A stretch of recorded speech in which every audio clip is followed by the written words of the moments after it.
ನಾವೆಲ್ಲರೂ ಸುಳ್ಳು ಹೇಳ್ತಾ ಇದೀವ ಇಲ್ವಾ? ಬೇಗ ಈ 10 ಆಜ್ಞೆಯಲ್ಲಿ ಬೇಗ ಮಾಡುವಂತ ಕಾರ್ಯ ಅಂದ್ರೆ ಇದೊಂದೇ.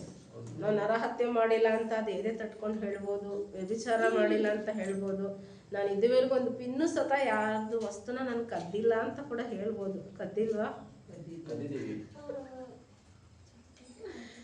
ಅದನ್ನು ಕೂಡ ಹೇಳ್ಬೋದು. ಆದ್ರೆ ಸುಳ್ಳೇ ಹೇಳಿಲ್ಲ ಅಂತ ಮಾತ್ರ ಯಾರು ಕೂಡ ಹೇಳಕ್ಕೆ ಸಾಧ್ಯನೇ ಇಲ್ಲ. ಯಾಕಂದ್ರೆ ಅದು ನಮ್ಮ ಸ್ವಭಾವದಲ್ಲೇ ಬಂದುಬಿಟ್ಟಿದೆ ಅಲ್ವಾ? ಹಾಗಂತ ಅದು ಒಳ್ಳೇದಾ? ದೇವ್ರು ಅದನ್ನ ಒಳ್ಳೇದಂತ ಹೇಳ್ತಿದಾರ? ಹೇಳ್ಬಾರ್ದು ಅನ್ನೋ ಮಾತನ್ನ ಹೇಳ್ಬಾರ್ದು. ಆದಷ್ಟು ಕೂಡ ನಾವು ಸತ್ಯನೇ ಹೇಳಬೇಕು.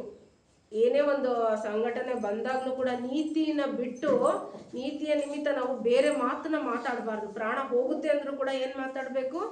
ನೀತಿಯನ್ನೇ ಮಾತಾಡ್ಬೇಕಂದ್ರೆ ನಾವು ಕಲಿತಾ ಇದೀವಿ. ಇಷ್ಟಿಷ್ಟ ನಾವು ಸುಳ್ಳು ಹೇಳ್ಬೋದೇನೋ, ಸುಳ್ಳು ಹೇಳಿರ್ಬೋದೇನೋ, ಅದೇ ಇನ್ನು ಮುಂದೆ ಮಾತಿಗೂ ಸುಳ್ಳು ಹೇಳ್ಬಾರ್ದು.